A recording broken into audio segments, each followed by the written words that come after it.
தாங்காமல் ஏங்க ஏங்க அழுகை வந்தது. எந்தன் சோகம் உன்னை தாக்கும் என்றெண்ணும் போது வந்த அழுகை நின்றது. மனிதர் உணர்ந்து கொள்ள இது மனித காதல் அல்ல, அதையும் தாண்டி புனிதமானது.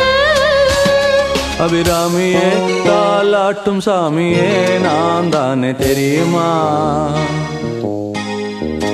சிவகாமியே சிவனில் நீயும் பாதியே அதுவும் உனக்கு புரியுமா? சுபலாலி லாலியே லாலி லாலியே அபிராமி லாலியே லாலி லாலியே அபிராமி